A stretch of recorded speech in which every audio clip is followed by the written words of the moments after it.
We interrupt this program to bring you an important Wayfair message. Wayfair's got style tips for every home. This is Nicole Byer, helping you make those rooms flyer. Today's style tip: when it comes to making a statement, treat bold patterns like neutrals. Go wild! Like an untamed animal print area rug under a rustic farmhouse table from Wayfair.com.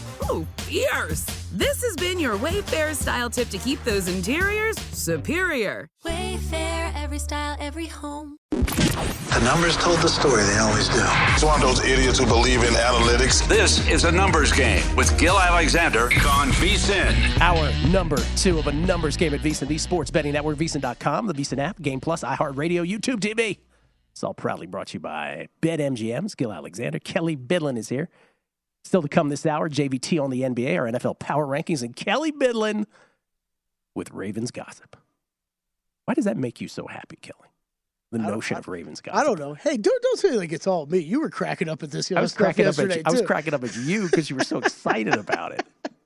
It's just like everybody has speculation about the Ravens and what's going on. What's going on with Lamar? What's going on with John Harbaugh? Why was he so angry to Melissa Stark? I don't know. We're going to cover it all in 30 minutes. Do you think Anthony Brown might come in this game and say, well, we'll just see how it goes? He was so angry at her. It's ridiculous. We get tweets at beating. Oh, by the way, Drew, I forgot to mention, because Drew we ran into a commercial, but Drew had an NBA pick. He's on the Clippers tonight, taking the 1.5 in their game against the Sixers, or taking a point anyway. I assume he'll just money line it, but he didn't really tell us, did he? But he didn't. But he's on the Clippers. I would assume that as well. Yeah. A couple injury notes in that game. John Wall, Luke Kennard, both out. John Wall suffering an abdomen injury. He might miss a couple of weeks, actually. Paul George, though, I'm assuming this is a big part of Drew's handicap. Looks like Paul George is probably coming back tonight. Did participate in practice yesterday with the team. Does look like he's going to make his return tonight. So against 76ers, should have Paul George and Kawhi Leonard both in the lineup. We get tweets at Beating the Book. This is from Sean Gusick. If it's that hot in the studio, guys, a nice cold glass of eggnog would help cool you boys down. Still waiting for the challenge. Oh, God. LOL. Oh, this would be the worst day to do it. Titans Insider. Gostkowski week 1 versus the Broncos a few years ago was even worse than Maher. I pronounced it right that time, Kelley. Angriest guy in New Jersey. I loves the salty version of Gill. Being nice is overrated. Real surprising from the angriest guy in New Jersey. Yeah, right. The May at Coach May. What a joke. Everyone knows that Tampa Bay and San Francisco would be a pick'em this week. He's right. Like, at some point you wonder, what would that line be? If this keeps crashing on San Francisco and Tampa Bay would have won, oh, my God, could you imagine that mishigas on people with Tampa Bay? Oh, it's a pick'em. This is from Jesse Welch. Hey, Gill, can you tell me what the number is on the Bucks to win the NFC and Super Bowl? Can't seem to find it anywhere posted. Weird. So true. Bainbridge DeWeese. Chargers clearly made the right move. Watching that Jags come back, I kept thinking, this is really the OC and quarterback coach's fault. Listeners are the best. This is from Shine. Shine the Professor, who I don't think I've ever quoted on the show before. Maybe I have before. I'm glad to have a working relationship with Professor Shine these days. He goes, correct on Sean Payton. He says, 1 Super Bowl in 15 years with Breeze. Lots of guys have won 1 Super Bowl. Favre doesn't Favre. He has none. Oh, and let's not forget the suspension for paying players to purposely concuss opponents.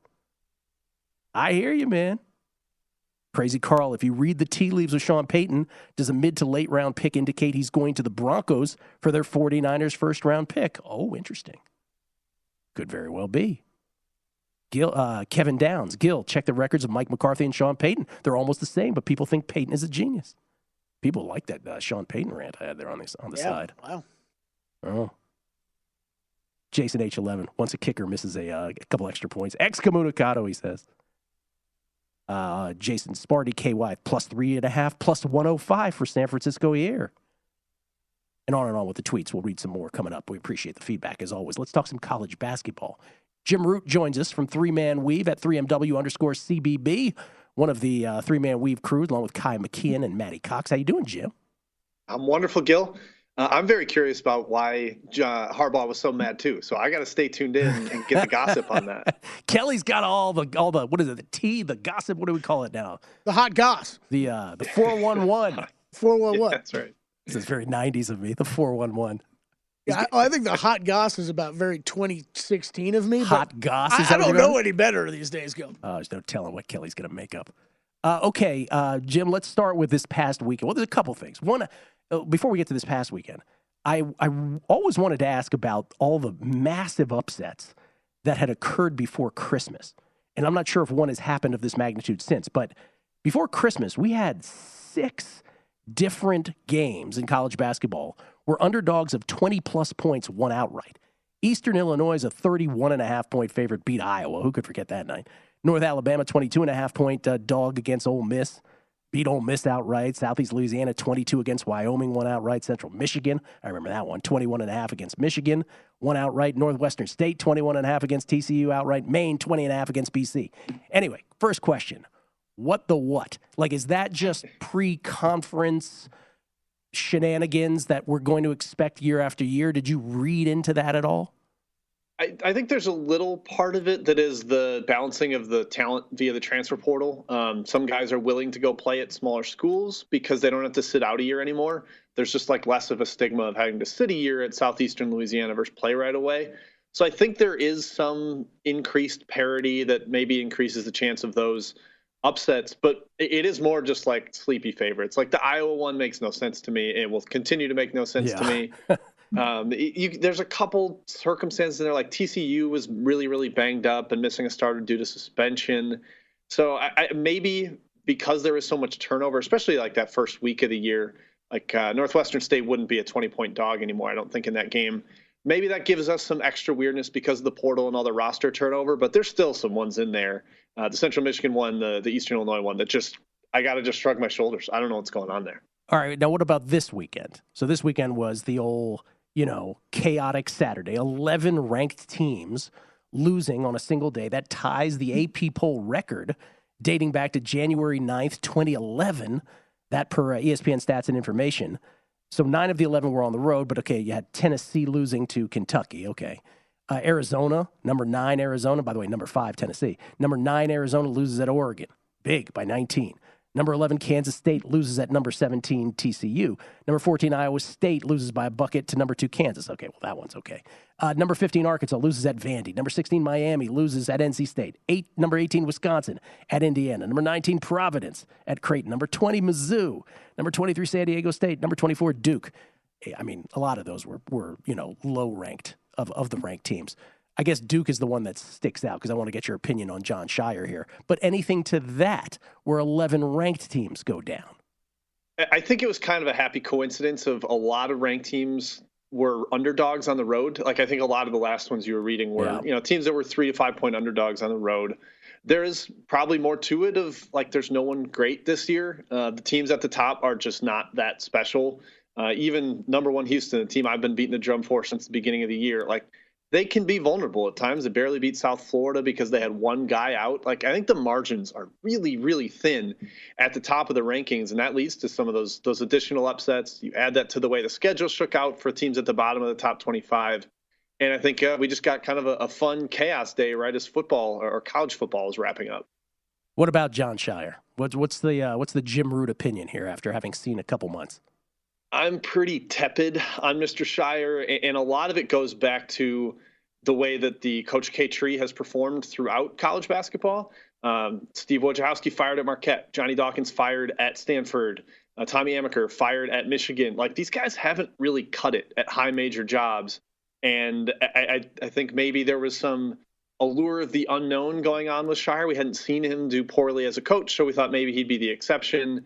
And it's just they've really, really struggled. I think there's going to be some issues to work out as he goes through his first year, but credit to somebody like Hubert Davis last year who had the same question marks replacing a Hall of Famer. He ends up righting the ship, straightening things out, and they go to the national title game. So I'm not going to condemn Shire yet. It's only half a season. They had some preseason injuries to their top freshmen. Both Lively and Whitehead missed a lot of time in the preseason. So they're probably still figuring things out. We'll see if they're able to get things figured out as ACC play continues. Even as you say, Amaker and Dawkins, like the DC in me, the kid from DC who loved that backcourt, 2 guys from DC at Duke, like, inside of me, it just a little stomach punch as you say that, because you're right about them as coaches. Zach Edey is going to be the player of the year, right? This can't go wrong. I am going to cash this ticket, yes? Man, I hope so. I'm sitting on a couple tickets myself. Yeah. It would take, I think, Purdue really floundering in the Big Ten, which does not appear to be likely, and then someone to really come on strong, whether it's Wilson from Kansas or, and I don't even know who else could actually seize it from him. It feels like a relatively safe bet, obviously reflected in the odds at this point. I think Edey's going to be our player of the year because I just don't see how this production stops at this point. It's one of those bets where you're like, why didn't I put more on it kind of thing. Exactly, yes. All right, what do you like today? Today I got a 3-pack here. I'm going with, I'll start with a side, Creighton, 633 on the betting board. They're laying 7 on the road at Butler. Just really haven't been impressed with Butler this year. Their engagement level kind of waxes and wanes. Their point guard, Eric Hunter, transfer from Purdue, has been really bad against top competition. And then most notably here, Manny Bates, the big man for Butler, missed last game. He's out again, which I think is likely. Creighton's going to dominate the rim. They're one of the best rim teams in the country. I think they go on the road and start to reassert themselves as a top 25 team. We see Creighton get a big W there. One other side for tonight, 658, Wake Forest, laying 3 at home. Clemson is off this big emotional win over Duke. They're undefeated atop the ACC, kind of feeling themselves at this point. I think Wake, a really, really good three-point shooting team, is able to crack that nut and get Clemson, knock them off, getting the first ACC win. We saw them almost do it at Clemson. They were up 7 on the road at Clemson at halftime, kind of fell apart in the second half. And then last one, 626, Western Michigan, Ball State, the under, 146. I think both teams are willing to slow it down. Western Michigan's going to want to. They need to stay competitive here.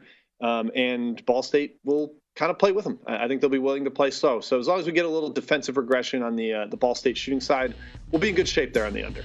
Thank you for the rotation numbers as well, Jim. We always appreciate that. By the way, I try to come prepared. You were very prepared. By the way, real quick, yes, no. Is Creighton kind of laying in the weeds at this point? Oh, yeah. Yes, they are. Yeah, Yep. I think so, too. Thank you, Jim. Appreciate it very much. Jim Root. Thanks for having me. At 3MW_CBB. Always a pleasure. It's our pleasure, Jimmy. We'll come back. NFL Power Rankings on the other side. The remaining 8. Numbers game. VSiN, the Sports Betting Network.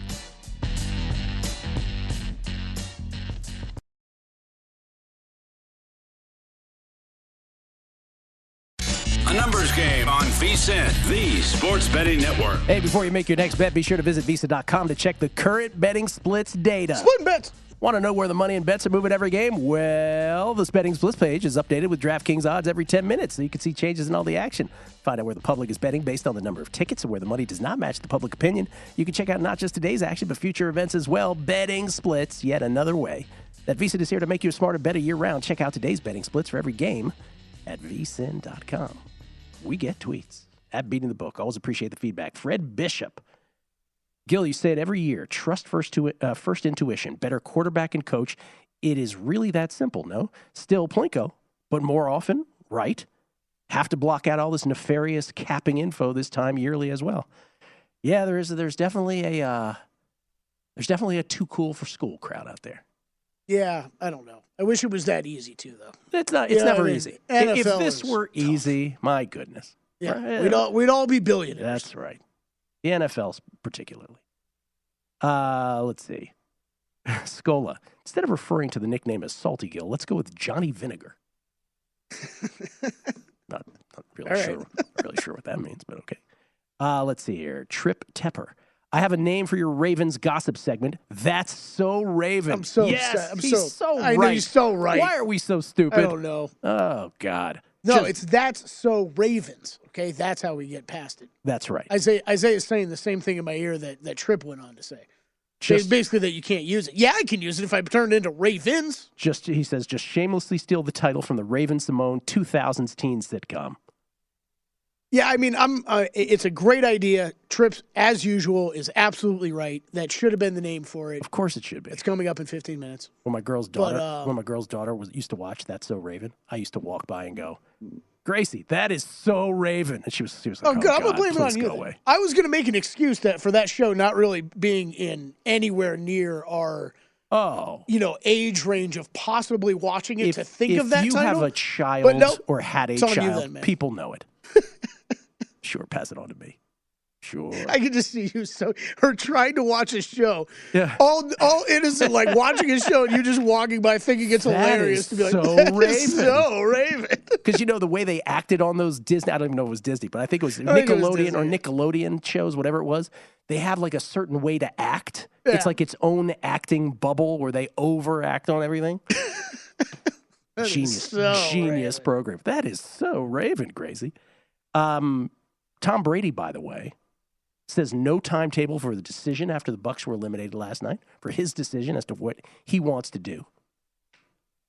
Someone was throwing out memes of John Cusack holding the beatbox over his head. That's where he's going up to Giselle's house with that on. All right, tell me quick. Tom Brady is A, back with the Bucs, B, with the Raiders, C, on another NFL team, or D, retired?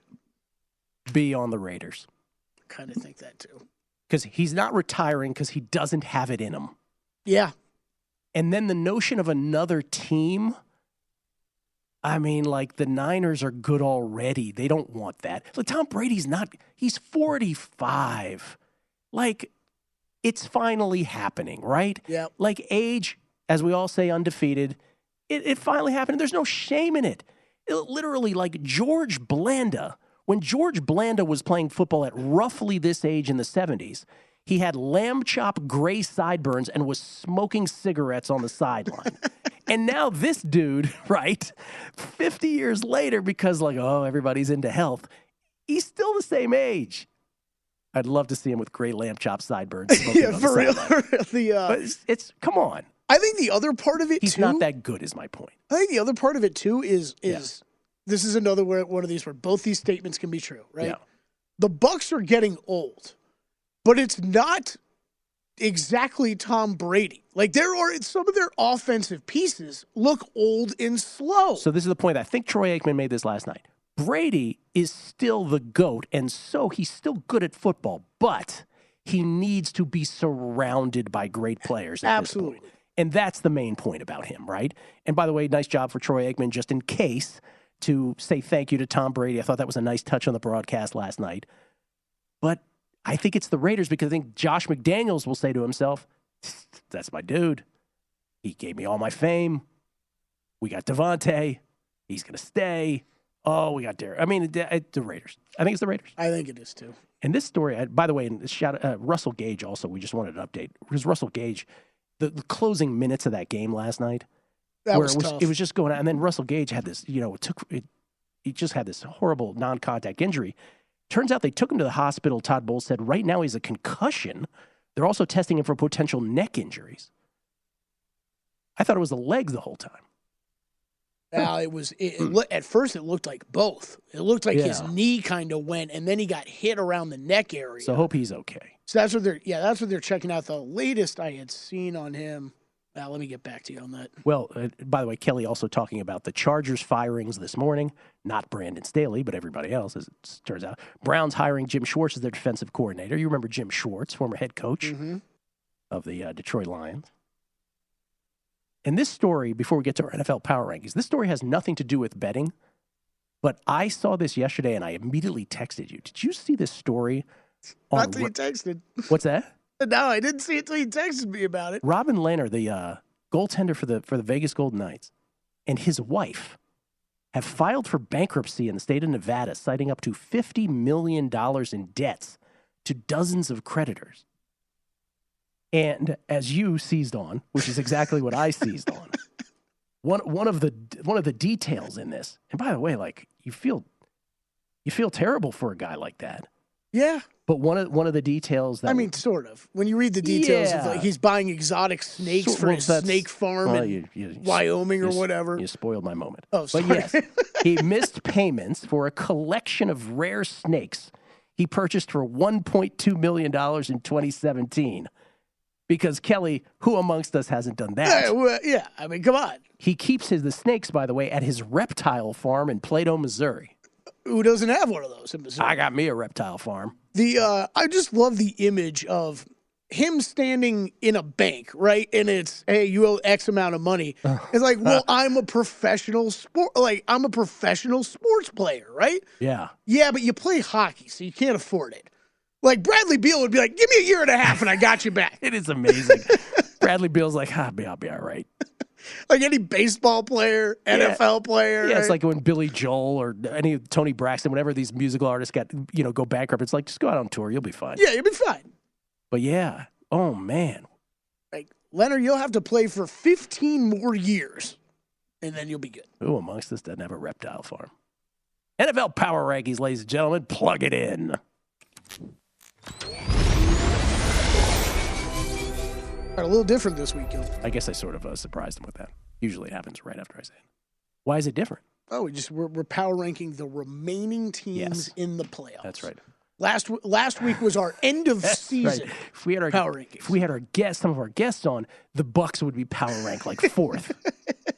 So this is probably going to be of no surprise. I wonder the difference we'll have, but I already had moved the Bills to 5, so I feel very comfortable keeping them there. But here it is: 8 Giants, the most fraudulent of the group; 7 Jaguars, also the Jaguars. By the way, Emerson Latzia, that interview last week, Kelley, I'm referring to that as the incident. That's going to be the incident. He's pumped, man. He's going to the game. 6, the Cowboys. The Cowboys are so clearly the 6th best team in football, I believe. I agree. Can't crack the top 5, certainly not 7th or worse. They are 6. Bills, I keep the Bills at 5. I am in the camp that just says the Bills have not been good for a long time now. I know they win football games. Yes. I'm not saying they're not a good football team. They are. But they're not the best anymore, at least the way they've been playing for a large swath of the season. I got the Eagles at 4. I got the Bengals at 3. I get it with the offensive linemen, but I still think Joe Burrow and that offense makes them 3. I got the Niners 2, and I got the Chiefs 1, and I fully expect the Chiefs and Niners to be in the Super Bowl. You, sir? Yeah, I will. I had to take a little while to think of these. This morning, Gill? Yeah, because this was last week. We did start to see the separation of kind of where you had San Francisco and Buffalo versus where I had those teams. I chose to try not to read too much into these, both the performances by the Bills and Bengals, because I'm going to stick to, I still think there are 3 AFC teams better than anybody in the NFC. So I stuck with Chiefs, Bills, then Bengals. And yes, I am on the Bengals this week. I think those are razor-thin margins between 1 through 4, honestly. 49ers, I can't remember if this is my first week having them above the Eagles. I think it might be, or it was last week. Did move them above the Eagles, though. I do think they're the team to beat in the NFC, but I think it is. I don't want to overlook the Eagles yet. We haven't seen them play in the playoffs. Jalen Hurts obviously been hurt for a little while here. I think you're going to see him more healthy this week than we have in a while. Still think they got a chance. And like you said, Cowboys, you got to put 6. And then it's Jags Giants at the end, right? Jags 7, Giants 8. I think it's so we were different on 2, 4, and 5. Yes. 2, 4, and 5 we switched around. You have Bills, Bengals, Bengals, 2, Eagles. you have Bills 5, right? Yeah, you have Bills 2, 49ers 4, Eagles 5. I have 49ers 2.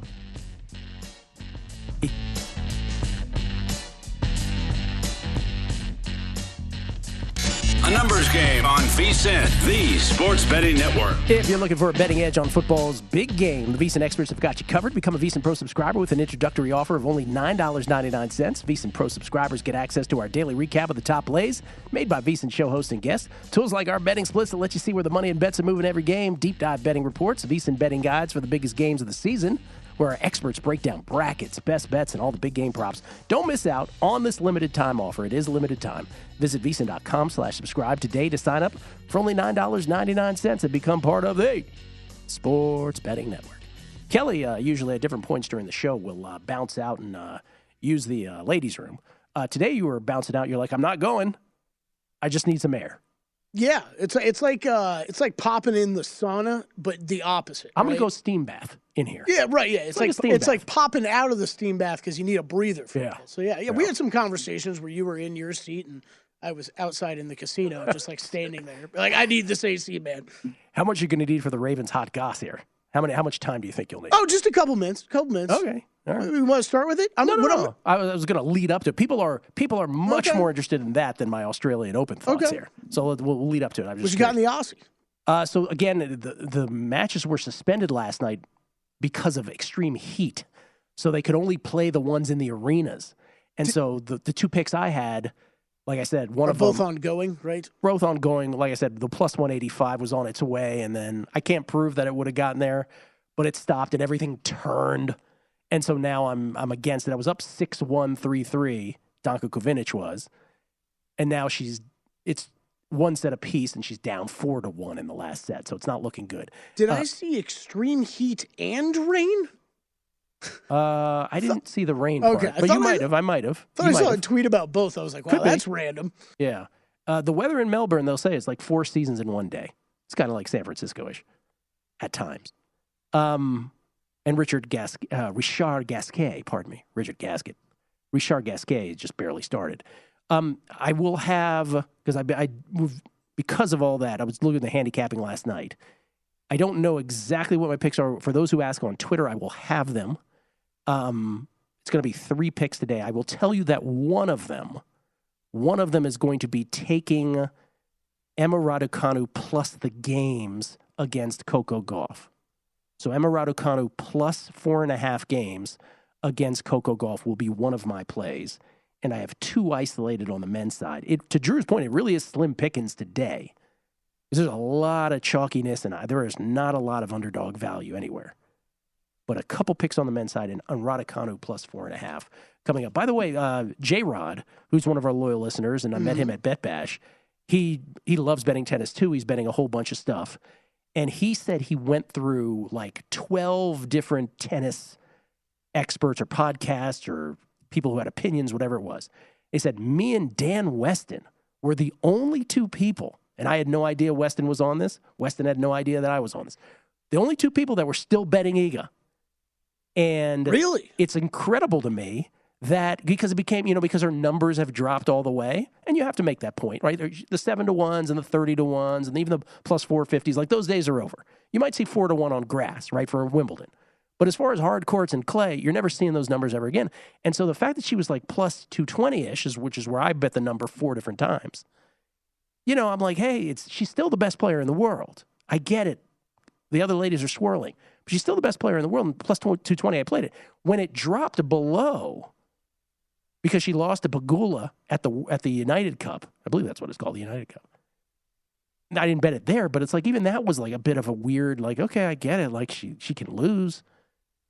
It's like when she had the 37-match win streak, and then it got snapped, and then someone else on this network was like, I told you, Gill, you're dumb. I'm like, okay. So where do you think the other sharp action is at in this tournament? I think it's spread around. I think Arina Sabalenka got it. I think Jessie Pegula got some. I think Belinda Bencic got some. But I just found that fascinating. Only me and Dan Weston are still in the Iga camp. Yeah, no, it is. I was like, trust me, I'll take Iga. Y'all can have the field. I'll do all right still doing that. That is fascinating. Ladies and gentlemen. So, by the way, again, if you want those picks, ask me on Twitter, and I'll be happy to tweet them. I do it every day. One of them will be Raducanu plus 4.5 games against Coco. Couple quick just notes here before we move on, Gill. I'm seeing this line start to move in favor of the Clippers. I haven't seen anything official on Paul George yet, but I'm guessing that is more and more people buying into that side tonight as well with Drew, and that Paul George is going to play. That is Clippers 1.5. Pretty much everywhere now, it looks like. I do have one bet in the NBA tonight. Yes. I did lay the points with the Nets on the road. That looks like the squarest and blockiest of all plays ever. But that is the Nets. Really, this is a spot play more for me, Gill. They have not looked great these past couple games without Kevin Durant, losing 2 at home, including one against the Thunder. I think the only thing to don't let it overshadow you that the Thunder have been playing pretty well recently. One of the best ATS teams in the league. Nets, this is the ultimate get-right spot. Go to San Antonio. That has been the ultimate get-right team opponent all season long for any team struggling. We've seen it earlier in the season with other teams, and it's a spot I've taken advantage of a couple times with teams coming off of losses playing the Spurs. So I laid 5. It's up to 5.5 now. I'd assume this number is going to run a little bit more.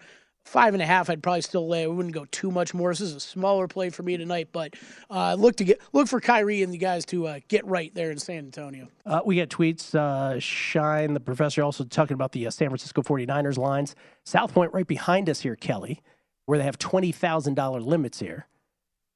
-4 now to -4, -108 on the Niners. -4, -108. And a couple of the big offshore. They're 3.5 now. 3.5 now? Okay. And South Point's always -110. Always -110. Oh, it says, okay, -110. You're right. They never go off -110. And then a couple of the big offshore pillars at -4, -108, and -3.5, -109. Did see a couple, though. There are a couple shops that pinged back to 4. Caesars William Hill here in town moved back to 4. Yeah. They were at 3.5. And we get texts. Lou Finicaro talking about the Brady versus Blanda comparison. He says, yeah, but Gill, Brady can't kick 45-yard field goals. True. And then Chris Felica, and I want to make this point. I'm glad he reminded me of this. The goalpost will move on the Brock Purdy thing. You know how people can't admit when they're wrong about stuff like so. If Brock Purdy, if it happens in the Super Bowl, it'll just move the goalpost. See, I told you it happened. Right. But he says every week it's going to be something new with Purdy. First start, first road start, first opponent with a real defense, first playoff game. Next week it'll be first road playoff game. People are going to keep banging a new first every week until they're right. That's exactly right. Yeah. It's 100% right. right. You ready to do this? Yeah, I'm ready to do this. Ladies and gentlemen, Ravens Hot Goss, otherwise known as That's So Ravens. That's So Ravens. With Kelley Bydlon. All right, I'm going to rapid fire through these, Gill, okay? Yes. And this is, again, as Gill explained it earlier, this is based from, we've heard a lot of things going on with Lamar Jackson, John Harbaugh, the Ravens, what's going on there, right? So we're going to go with some fake headlines, fake news headlines, okay? Nobody read into any of these. Lamar Jackson, we haven't seen him on the field, Gill. He's finally had it with the team for not getting him a true number one wide receiver. He's demanding they bring back Anquan Bolden. Is he? They haven't met his demands. Who knew that this was what it was all of? That's why he's mad. Yeah, that's right. That's why he's mad. All right, next up, you're going to tell me which one you like best after all these. I've got 6 of them. Lamar Jackson's going to step away from football to focus on his music career. I don't even know if he plays music of any kind, but yeah, I've got that one. Plays music. All right, next up, the Harbaugh brothers are just going to switch jobs. They've both gotten sick of where they're at. John's sick of dealing with Lamar, the Ravens. Jim's sick of Michigan, even though he just re-signed there. I maybe made this yesterday before he took the job. The Harbaugh brothers, they're just going to switch jobs, Gill. They're just going to switch jobs. It's become too much for both of them. Who do you think would do better? I believe Jim would do better in the NFL than John would in college. You might be right. I think that one. We've already seen it. That's why, yeah. Okay, Melissa Stark stole John Harbaugh's parking spot 3 years ago, and he's still not very happy about it. That one could be very true. Once again, the exchange from this weekend. When might you start thinking about putting Anthony Brown in, would you? We'll just see how the game goes. It was so awkward. Some of you might have seen Michael Vick weighing in on what Lamar Jackson should have done. So let's fire up that gossip engine. Ravens are in talks with Mike Vick about making a comeback. Ship away Lamar Jackson. Bring back Mike Vick. That's what's going to happen. All right, and then lastly, Lamar Jackson, he just can't quit his rollerblading obsession, Gill, leading to an additional injury while he was out rehabbing. That's what's going on in Baltimore. Wow, you really put your passion into that. You know, we should have had a wacky Brady Bunch-like music bed for that. That would have made it better. I kept going back and forth on what music to use, so that all of it seemed inappropriate.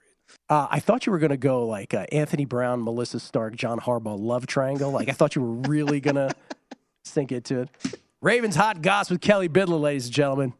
We don't know. That was maybe a one-time only thing, but there might be more drama through the offseason. We're going to have to play up. Those graphics look great. You guys really put your heart into it. Michelle does great work. Shout out to Michelle downstairs. Shout out to everybody for getting that Megapod audio up just in time, too. Doing a great job. This show so hot in here. It is so hot. It's really, we are melting. Ladies and gentlemen, one more melted segment for us with JVT on the NBA on the other side. It is a numbers game at VSiN, the Sports Betting Network.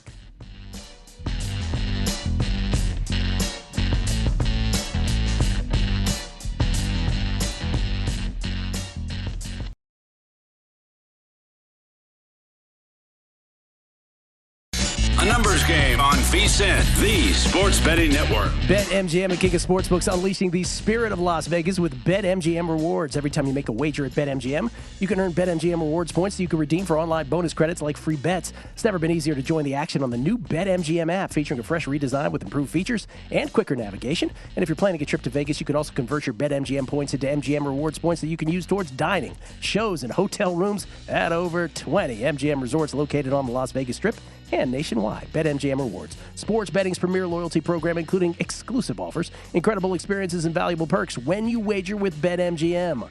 Sign up with BetMGM or log in today to take advantage of BetMGM rewards. Eligibility restrictions apply. Visit BetMGM.com for terms and conditions. Must be 21 years of age or older to wager. Please gamble responsibly. Gambling problem? Call 1-800-GAMBLER. Kelley, I got my voice pinned at like 91%, and I can't get that last part out. I feel like mine's exactly like that, too. Can't get that last part Isaiah out. yelled at me during a break yesterday to take a sip of water because I was hurting. I'm with you. It's like it's rebounded 91-92%. Isaiah Von Tobel runs this ship with an iron fist. Yeah, he does. He's on top of things, man. By the way, that's SHIP is what I just said. Rich Copro.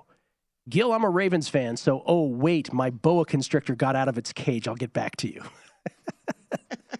Oh, we shouldn't joke. Trip Tepper. I loved Kelley's idea to dodge copyright issues by simply changing it to That's So Ravens.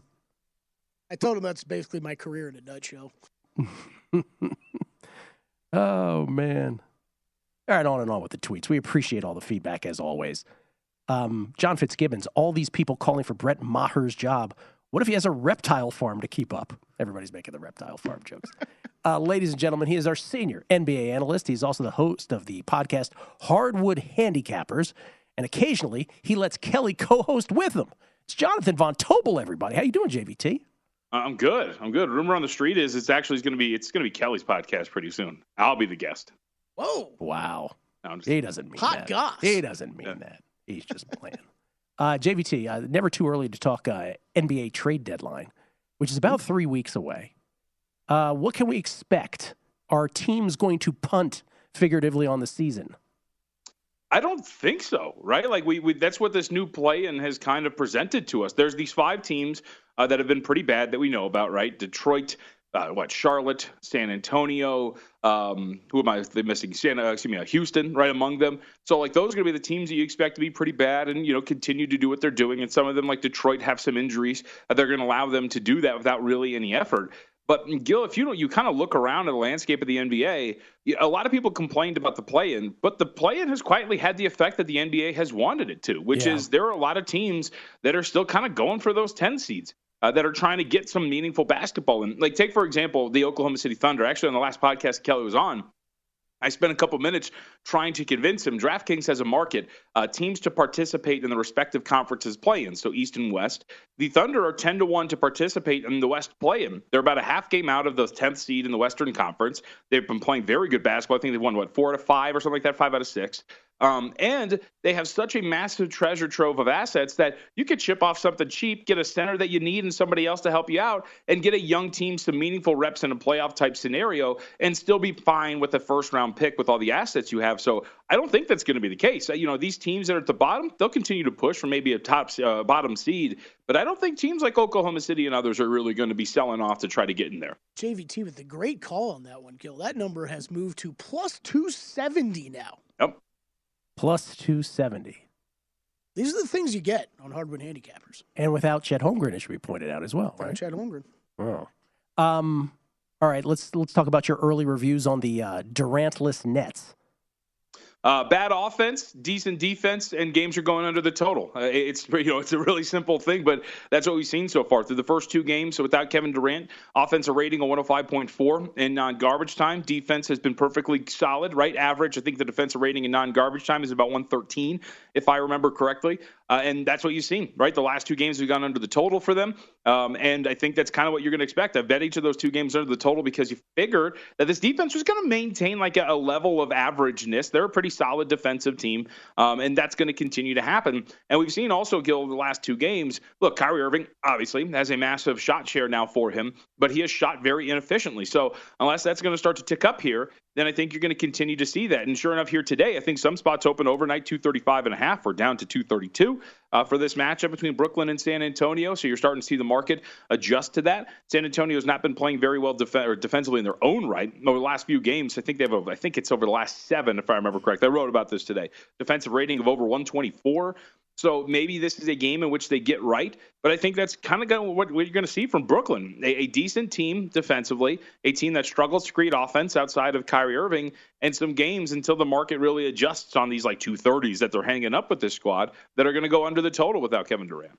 Is my Jordan Poole 6th Man of the Year ticket going to lose because he won't be 6th? He won't come off the bench enough, ultimately. I don't think so. I think you'd be pretty safe there, right? Because I was listening. Yeah. Right, and I think the minimum is actually just like, if you play, I told you we were talking about this the other day on the podcast too. If you play in 82 games, Gill, you only got to play like 42 off the bench. You just need to play more games off the bench than you start, and you're perfectly fine. Like, for example, I've got a Chris Wood at 100-1 ticket, and I'm just banking on Maxi Kleber coming back, taking the starting center role back, and the second leading scorer for the Dallas Mavericks is going to be pretty live for a 6th Man of the Year award. So, no, I think you're fine, especially because their bench kind of stinks, right? They need that guy off of the bench, so I think you'll be perfectly fine. A couple people were asking me about that yesterday. I wanted to ask you. I'm with you. I don't think it's going to be the difference. Let's put it that way. Yeah. All right. I'm a human being who has been paying attention to football, and I'm just landing on the NBA. You were very surprised by the human being part, and I'm just landing on the NBA now. And I look up at the standings. I'm like, okay, well, the East looks familiar to me. I see all the usual suspects there. I get it. But this West, my God, what is this? Denver and Memphis at the top. So it's a different pecking order. That person wants to make a futures wager in the Western Conference, specifically the West. What do you tell them at this point based on the numbers? Well, I will eliminate my bias because part of me is still like a very small part of me holds on to the Clippers being healthy and all the returns, right? The net rating with Kawhi Leonard and Paul George together, blah, blah, blah. But that consistency hasn't been there. So that would be on the list for me, but I can understand not wanting to have anybody buy into that. I would say, look, you're buying at a market high, but out of every other team in the Western Conference, the reason the West looks this way is because I don't think that good. And so I think you are looking at like a Denver Nuggets, for example, to invest in at this point. Gill, over their last 19 games, they're 16-3. They have covered 13 of those games. But the big difference over those games has been that they're playing defense. All of a sudden, over the course of these 19 games that they've been on, right, they've been on this massive winning streak. They are the 10th best or like 9th best team in non-garbage time defensive rating. That's a massive change. And if that's legitimate, right, if they're going to legitimately defend teams and play very well, and they're getting a little lucky with three-point shooting, opponents are only shooting 34% from three, and that's going to regress. But if they're going to be like an above-average defensive team, they are arguably the best offensive team in the NBA. They arguably have the best home court in the NBA. I think Denver, if we're talking about just the West and how weak it has looked, it does look top-heavy for a reason, and I think Denver would be the team I'd rather invest in at this point right now. Yeah, it's, just saying the Western Conference, not that good, is just sort of a startling statement after the state of the NBA over these last, at least in recent history. Yep. All right, what do you like today? So I haven't bet anything yet. I'm going to wait. So yesterday, I love the NBA. Trust me, I do. But yesterday was one of those days where you get burned on something, and I'm like, all right, this puts a bad taste in my mouth. Giannis Antetokounmpo listed as probable yesterday morning, and then 3 hours after I make a bet, he is ruled out. So I absolutely love the league. And I bet a Pacers team total under 111.5, and I feel like if Giannis was out there, I probably could have gotten there. Regardless, I'm going to wait to see if Paul George is going to be active tonight. I think this Clippers team, again, if we get Paul George and Kawhi Leonard together, a net rating when they're on the floor together of nearly +9, which is very elite, a defensive rating of just about 106. These numbers and these returns when these two dudes play together are very good. You just need them on the floor. So if they're going to play together and a little bit of a revenge spot, they went to Philly about 3 weeks ago. If you remember, 2 weeks ago, had a 20-point lead over the 76ers and blew it right after Christmas or right before Christmas. I think that this is, if they're fully healthy, and I'm going to confirm this, then I think the Clippers at -1.5 or better are going to be a play for me tonight. Drew and JVT, simpatico on that one. All right. JVT, appreciate it very much. Enjoy, and let's hope for some trade deadline drama. Oh, that'd be great. I can't wait. At me, JVT, for Jonathan Von Tobel. Again, Hardwood Handicappers.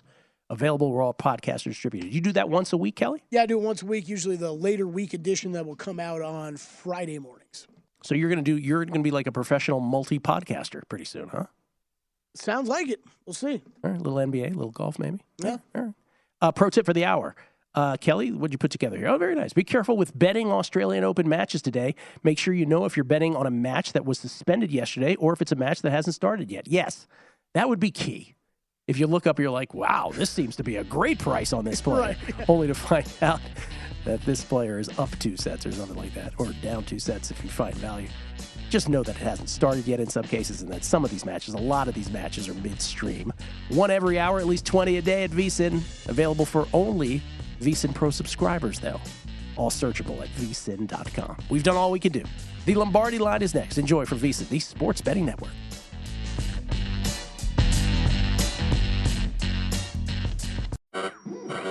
We interrupt this program to bring you an important Wayfair message. Wayfair's got style tips for every home. This is Nicole Byer, helping you make those rooms flyer. Today's style tip: when it comes to making a statement, treat bold patterns like neutrals. Go wild! Like an untamed animal print area rug under a rustic farmhouse table from Wayfair.com. Ooh, fierce! This has been your Wayfair style tip to keep those interiors superior. Wayfair, every style, every home.